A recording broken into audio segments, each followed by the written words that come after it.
Cek. Baik, terima kasih Bapak Ibu guru hebat semuanya.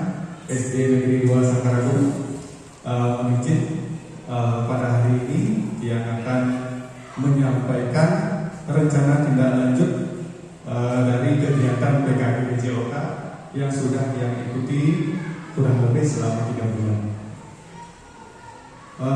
Sebelum saya lanjut ke materi, yang terhormat Ibu Kepala Sekolah SD Negeri 2 Sangkaragung, beserta Bapak Ibu guru dan juga staf tenaga pendidikan yang saya banggakan. Pertama-tama izinkan saya mengaturkan kalimat Om Swastiastu. Assalamualaikum warahmatullahi wabarakatuh. Shalom, nama budaya, salam bahagia.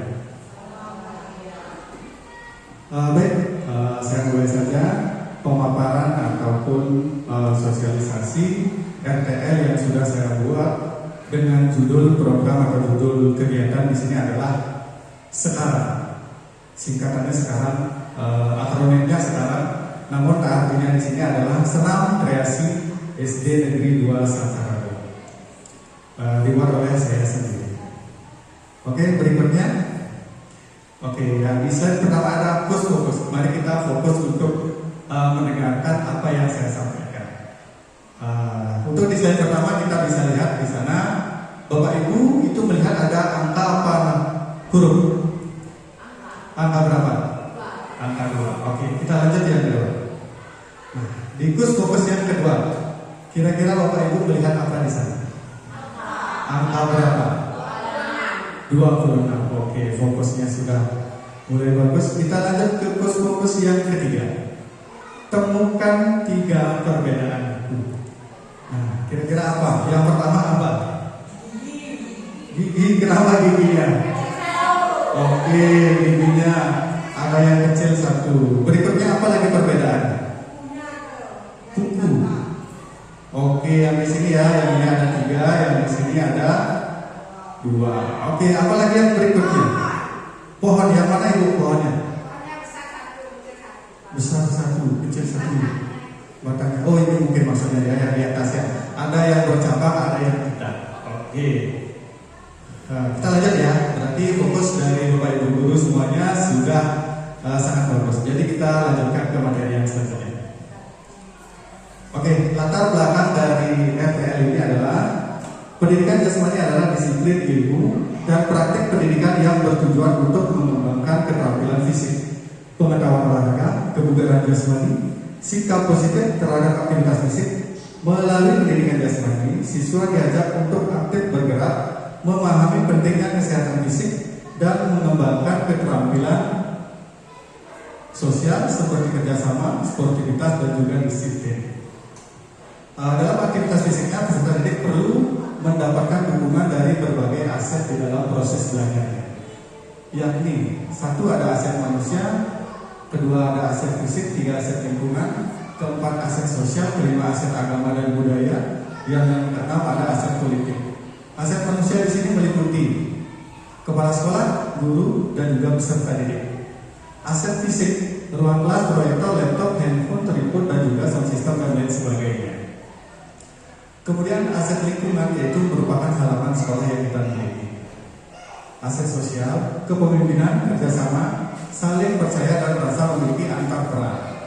Kemudian aset agama dan kebudayaan merupakan berdoa dan sembahyang sebelum kegiatan dilaksanakan yang dibimbing oleh guru agama. Kemudian di aset politik, kepala sekolah menetapkan aturan pembelajaran. Konteks program SDN 2 Sangkaragung yang mendukung kreativitas dan kebersamaan siswa dalam program co-kurikuler berbasis PJOK. Kebutuhan meningkatkan keterampilan motorik dan kekompakan melalui kegiatan yang mendorong kreativitas siswa dalam kolaborasi membuat rangkaian gerakan senam irama.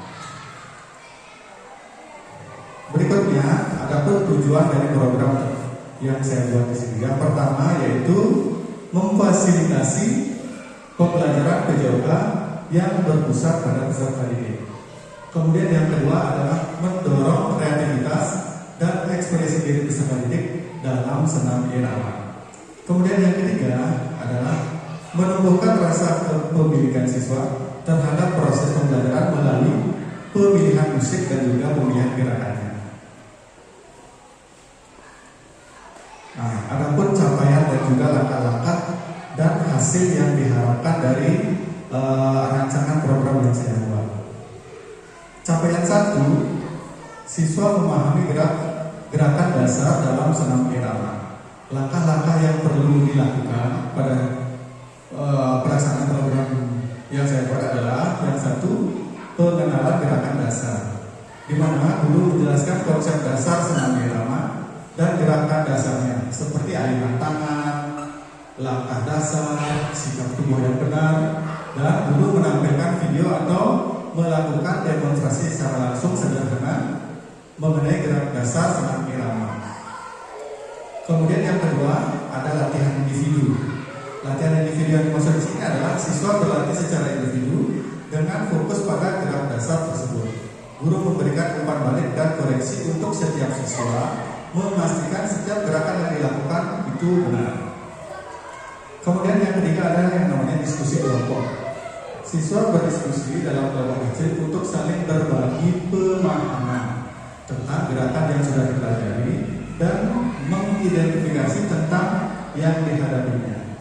Kemudian hasil dari capaian 1 ini adalah siswa mampu mengenali dan melakukan gerakan dasar senam irama. Kemudian capaian yang kedua adalah siswa mampu merancang rangkaian gerakan senam irama. Adapun langkah-langkahnya, ada 4 langkah-langkahnya. Yang pertama, pembentukan kelompok, penyusunan gerakan, latihan terstruktur, dan penambahan kreativitas. Pembentukan kelompok di sini dalam latihan, siswa dibagi ke dalam kelompok dan setiap kelompok diminta untuk memilih musik yang akan mereka gunakan. Kemudian ada penyusunan gerakan. Setiap kelompok menyusun rangkaian gerakan yang sesuai dengan irama musik yang telah dipilih. Guru memberikan panduan agar rangkaian gerakan mengikuti tempo musik dan memiliki unsur kekompakan. Kemudian yang ketiga adalah yang terstruktur, di mana di sini kelompok berlatih rangkaian gerak secara bertahap. Dimulai dari gerakan pembukaan, inti, dan juga gerakan penutup. Guru melakukan supervisi, memberikan saran untuk perbaikan, dan memastikan bahwa semua siswa memahami urutan gerakan. Dan yang keempat, penambahan kreativitas. Di sini siswa itu diberikan leluasa atau kebebasan untuk melakukan kreasi dalam melakukan gerakan ataupun variasi. Hasil yang diharapkan adalah rangkaian gerak senam irama yang sinkron dengan musik pilihannya sendiri. Kemudian berikutnya capaian 3, yaitu siswa menampilkan rangkaian gerak senam secara percaya diri. Adapun langkah-langkahnya ada. Yang kedua ada simulasi penampilan. Siswa melakukan simulasi penampilan di depan kelompok lain atau guru untuk membiasakan diri tampil di hadapan audiens. Latihan ini membantu mengurangi rasa gugup dan meningkatkan kepercayaan diri. Kemudian yang ketiga ada penampilan akhir. Setiap kelompok menampilkan rangkaian gerak senam irama di depan kelas atau di acara mini festival. Berikutnya, guru memberikan apresiasi dan umpan balik positif untuk meningkatkan rasa percaya diri siswa. Yang keempat ada refleksi dan umpan balik. Setelah penampilan, siswa dan guru berdiskusi mengenai pengalaman mereka, hal-hal yang telah mereka pelajari, dan perbaikan yang bisa dilakukan untuk penampilan berikutnya. Adapun hasil dari capaian ketiga ini adalah pertunjukan senam irama di aula ataupun di halaman sekolah.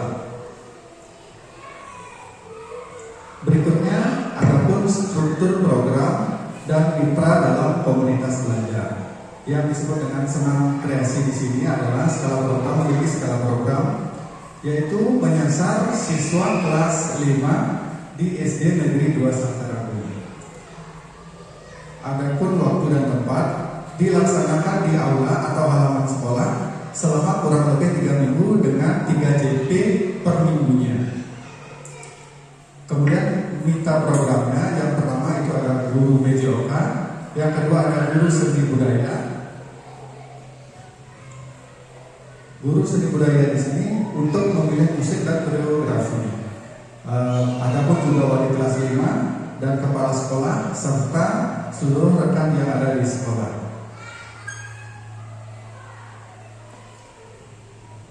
Berikutnya ada pernyataan tentang kapasitas kelas atau sekolah. Adapun sumber daya yang dimaksud di sini adalah sekolah memiliki area latihan, aula ataupun ruang kelas, speaker, laptop untuk mencari referensi dan memilih musiknya. Kemudian yang kedua ada penggunaan aset, memanfaatkan teknologi dan ruang sekolah untuk latihan serta kerjasama antar guru untuk pembelajaran lintas disiplin. Berikutnya, dalam sebuah program itu pasti ada yang namanya rencana evaluasi. Di sini saya sudah membuat rencana evaluasi, yaitu rencana evaluasi untuk kegiatan penting untuk mengukur efektivitas program, mengidentifikasi area yang perlu perbaikan, dan memastikan tujuan program tercapai. Berikut adalah rincian rencana evaluasi yang komprehensif untuk program tersebut atau program yang saya buat. Yang pertama ada tujuan evaluasi. Tujuan dari evaluasi itu adalah yang pertama menilai kemajuan, mengukur sejauh mana peserta didik telah mencapai tujuan yang ditetapkan dalam program. Kemudian yang kedua adalah mengevaluasi efektivitas, menilai efektivitas aktivitas senam dalam meningkatkan keterampilan motorik, koordinasi, keseimbangan, kesehatan fisik, kesejahteraan, kreativitas, sosial, dan juga tanggung jawab. Yang berikutnya ada mengidentifikasi masalah. Mengidentifikasi masalah atau hambatan yang mungkin dihadapi selama pelaksanaan program. Dan yang keempat adalah memberikan umpan balik. Memberikan umpan balik yang konstruktif kepada peserta didik, instruktur, dan pengelola program untuk perbaikan di masa depan. Rencana evaluasi yang berikutnya itu adalah metode evaluasi. Dalam rencana evaluasi ini juga adanya metode. Yang pertama ada observasi langsung, yang kedua ada pengukuran kinerja. Observasi langsung di sini adalah ada frekuensi selama setiap sesi senam atau pada interval tertentu. Aspek yang dinilai adalah partisipasi, keterlibatan, teknik gerakan, dan interaksi sosial peserta didik. Adapun alatnya yaitu catatan lapangan dan juga checklist observasi. Berikutnya metode evaluasi yang kedua adalah pengukuran kinerja, tes keterampilan motorik. Tes ini untuk mengukur peningkatan dan dalam keterampilan motorik kasar ataupun halus. Berikutnya dalam rancangan evaluasi ada jadwal evaluasi. Di sini ada beberapa yang perlu dilakukan dalam rancangan yang sudah saya buat. Untuk yang pertama adalah evaluasi formatif. Evaluasi formatif ini dilakukan selama program itu berjalan. Kemudian yang kedua evaluasi sesi. Frekuensi setelah setiap sesi senam atau setiap 2 minggu sekali. Kemudian ada juga review berkala, yaitu frekuensi setiap bulan. Berikutnya ada evaluasi sumatif atau di penilaian di akhir program. Evaluasi ini pada akhir periode pelaksanaan program, misalnya setelah 3 kali pertemuan atau selama 3 minggu. Nanti di akhir pertemuan akan diadakan yang namanya evaluasi. Umpan balik dan laporan. Setelah evaluasi, akhir dengan membuat laporan tentang hasil evaluasi, memberikan rekomendasi untuk perbaikan dan menyusun rencana tindak lanjut. Kemudian dari yang namanya program itu pasti ada yang namanya kemungkinan tantangan atau kemungkinan tantangan atau hambatan yang akan kita hadapi dalam melaksanakan program. Di sini saya membuat beberapa tantangan yang mungkin akan terjadi jika kita melakukan program ini. Yang pertama, setiap program atau kegiatan berpotensi menghadapi berbagai tantangan. Berikut adalah beberapa kemungkinan tantangan yang dapat dihadapi dalam pelaksanaan program ini. Yang pertama adalah keterbatasan fasilitas. Tantangannya adalah keterbatasan ruang. Nah, di sini kita kan hanya memiliki 6 ruang kelas. Jadi jika kita melaksanakan program ini, otomatis kita kalau misalnya menggunakan permasalahan di ruangan kan otomatis siswa yang dalam satu kelas itu akan dikeluarkan atau tidak bisa disamakan untuk proses pembelajaran ini. Kemudian yang kedua adalah masalah kesehatan dan keselamatan. Tantangannya di sini adalah risiko cedera atau masalah kesehatan selama aktivitas senam, kondisi kesehatan peserta dengan kondisi kesehatan khusus yang mungkin memerlukan perhatian ekstra. Semisal ada peserta yang sakit, ya kita tidak usah untuk memaksakannya untuk mengikuti program yang sudah dirancang. Yang ketiga, motivasi dan keterlibatan peserta didik. Tantangannya adalah kurangnya motivasi. Pasti yang namanya senam itu tidak semua orang itu suka senam. Kadang itu untuk yang peserta didik yang laki-laki, jika dia tidak senam itu biasanya kurang berminat. Ya, namun melihat potensi yang ada di kelas 5, yaitu memang untuk yang perempuan itu semua memiliki basic atau seni tari dan juga dance. Jadi saya rasa program ini tidak akan begitu terhalang atau tidak akan begitu terhambat dengan kurangnya potensi yang ada pada peserta didik yang laki-laki. Dengan mengidentifikasi dan mengatasi tantangan-tantangan ini secara proaktif, program dapat berjalan lebih lancar dan efektif dan memberikan manfaat maksimal pada peserta didik untuk mencapai tujuan yang diharapkan.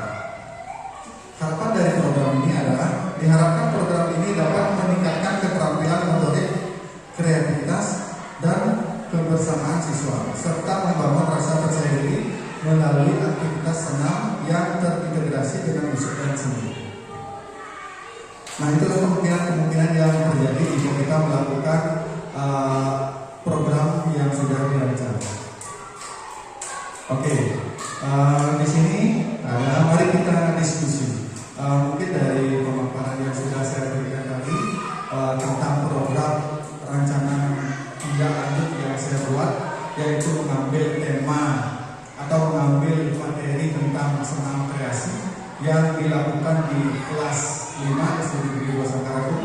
Mungkin ada Bapak Ibu yang akan memiliki pertanyaan atau yang kurang paham dengan apa yang sudah saya sampaikan pada waktu diskusi. Mungkin ada Bapak Ibu yang bertanya, kurang paham ataupun menanyakan program yang sudah saya rancang tersebut.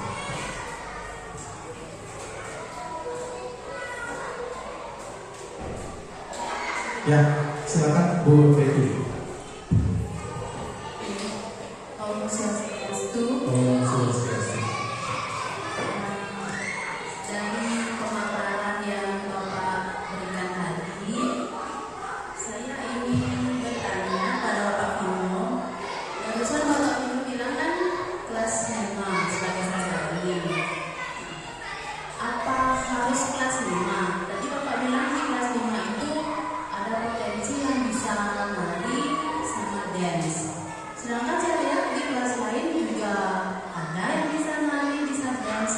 Kenapa mesti di kelas 5? Gitu kan ada kelas 4, kelas 6 gitu. Ya, mungkin bisa dijelaskan lebih rinci kenapa Bapak hanya memilih kelas 5. Oke, ya, baik, terima kasih Bu Devi. Mungkin ada pertanyaan lagi satu yang mungkin kan nanti biar saya tanggapi sekalian. Terima kasih atas waktunya Pak Vino. Jadi saya ingin mengetahui dalam waktu 3 minggu itu apakah cukup waktunya untuk melakukan pembinaan, sedangkan dalam satu kelas itu tidak mungkin semua siswa cepat menghafal materi atau gerakan yang diajarkan. Misalnya ada siswa yang cepat menghafal materi atau menghafal gerakan, ada yang lambat menghafal materi atau gerakan, dan ada yang sangat lambat dalam menghafal materi atau gerakan. Apakah waktunya 3 minggu itu cukup untuk melakukan pembinaan terhadap siswa? Terima kasih atas waktunya Pak Vino. Oke, terima kasih kepada Bu Devi dan juga Bu Firman untuk pertanyaannya.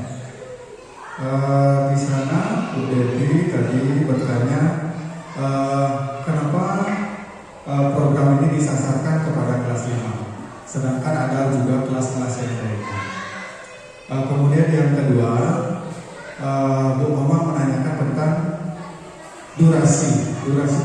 ulangi selama 3 minggu apakah cukup? Oke, di sini saya akan menanggapi yang pertama dari Ibu Devi mengenai sasaran itu di kelas 5. Di sini untuk sasaran kenapa dia pakai kelas 5? Ya alasannya yang pertama, saya di sini kan mengajar olahraga dari 1 sampai dengan kelas 6. Ya, jadi saya itu mengetahui perkembangan motorik anak itu secara mendetail. Ya, jadi kira-kira kelas mana yang bisa disasar untuk dapat mencapai kita memberikan pembinaan selama 3 minggu, kelas mana yang kira-kira yang paling cepat. Ya, jadi saya rasa yang paling cepat bisa diajak bekerja sama, berkolaborasi untuk membuat sebuah rangkaian gerakan senam kreasi. Di sini coba kita lihat.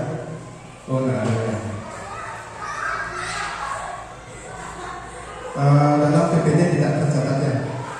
Di sini durasi senamnya itu tidak panjang, tapi ini durasi senamnya adalah 2 sampai dengan 3 menit. Ya, jadi kenapa saya sasar kelas 5? Yang pertama karena pendapat saya kelas 5 itu paling cepat bisa diajak untuk berkolaborasi. Kemudian yang kedua, di kelas 5 itu yang perempuan itu semua memiliki basic seni, baik itu di bidang seni tari dan juga di dance.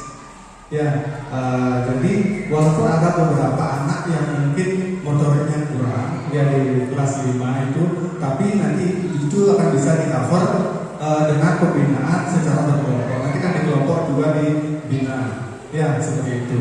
Jadi kenapa saya pakai kelas 5 ya, jadi saya melihat potensi motorik anak yang ada di kelas 5 itu lebih besar ketimbang yang ada di kelas-kelas yang lain. Seperti itu, boleh ya.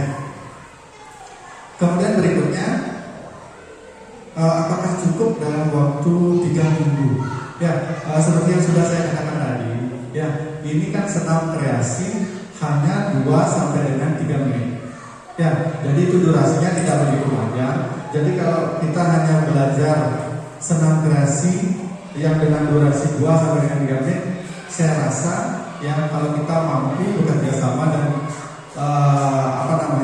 saya juga melihat dari potensi anak-anak yang dari kelas 5, saya rasa dalam waktu 3 minggu kita bisa membuat senam kreasi dengan durasi 2 sampai dengan 3 menit. Di samping itu bukannya bagaimana, karena saya juga memiliki basic di bidangnya, ya di bidang senam. Ya, jadi saya rasa kalau kita mampu bekerja sama dengan siswa, ya adanya sumber daya, misalnya pendidik atau fasilitator yang mumpuni dan juga kolaborasi peserta didik yang juga memiliki potensi, saya rasa dengan waktu 3 minggu itu bisa terlaksana. Seperti itu. Mungkin ada lagi pertanyaan lain dari teman-teman? Oke, bukan ada.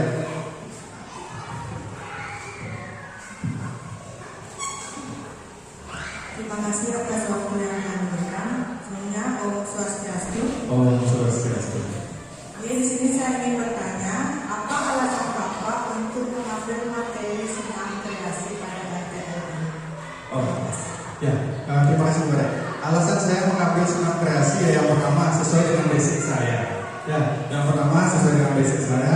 Yang kedua itu adalah senam kreasi itu merupakan hal yang lebih mudah untuk diajarkan. Ya, baik itu secara kelompok ataupun secara individu. Ya, jadi alasannya yang klise saja karena saya memiliki basic di bidangnya dan juga saya juga melihat potensi yang ada pada peserta. Seperti itu. Terima kasih. Oke. Ada lagi pertanyaan mungkin dari Bapak Ibu? Mungkin kedepannya guru-gurunya juga diajak. Oke, seperti ini ya. Nanti Ibu Devi beserta ibu guru yang lainnya. Ini kan program rancangan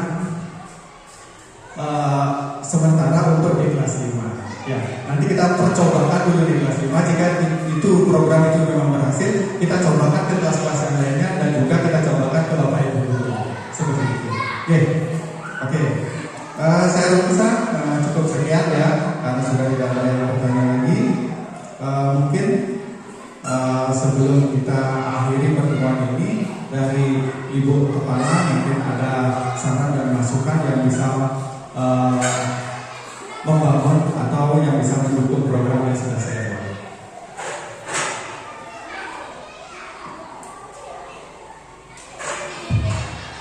Baik, terima kasih atas kesempatannya. Dalam program tindak lanjut yang sudah dirancang oleh Pak Pino, yaitu sekarang Senam Kreasi SD Negeri 2 Sangkaragung, ini adalah program yang luar biasa.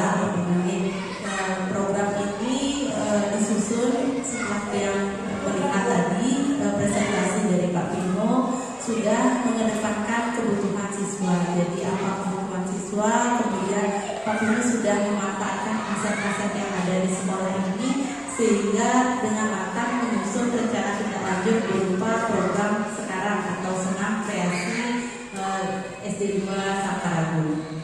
Nah, harapannya Pak Pino nanti ke depan program ini dilaksanakan secara berkelanjutan. Seperti yang disampaikan tadi oleh Bu Devi, programnya tidak hanya dilaksanakan di kelas 5 saja, mungkin nanti akan diibaskan ke kelas-kelas yang lain. Begitu juga nanti akan bisa dilaksanakan secara berkelanjutan. Mungkin setiap hari Jumat kita laksanakan senam bersama, mungkin itu. Kemudian dari rancangan programnya, menurut saya sendiri, rancangan programnya sudah disusun sangat baik oleh Pak Pino dengan analisis dari aset yang ada di sekolah, sehingga Pak Pino sudah merumuskan suatu program sesuai dengan aset yang ada. Jadi keterbatasan yang ada di sekolah kita sudah dimanfaatkan dengan baik oleh Pak Pino, sehingga program yang dirancang nantinya bisa terlaksana secara optimal. Mungkin demikian, terima kasih. Baik, terima kasih Ibu atas saran dan masukannya. Seperti yang saya katakan tadi, jika program ini berhasil di kelas 5, nanti akan program ini sifatnya berkelanjutan. Nanti akan dilanjutkan ke kelas-kelas yang lainnya dan juga mungkin kepada Bapak Ibu guru yang ada. Seperti itu. Baik, karena tadi sudah diberikan tanggapan dan juga saran dari Ibu Kepala Sekolah, saya rasa untuk pertemuan kali ini ataupun sosialisasi sekarang Senam Kreasi SD Negeri 2 Sangkaragung saya cukupkan sampai di sini. Namun sebelum kita bubar, izinkan saya membacakan sebuah pantun. Yang pertama adalah bunga mawar, bunga selasih, warnanya cerah tiada petandingi. Cukup sekian dan terima kasih. Semoga tidak ada yang bertanya. Sekian presentasi dari saya. Saya ucapkan banyak terima kasih. Saya juga mengenal Santi. Om Santi Santi Santi Om. Assalamualaikum warahmatullahi wabarakatuh.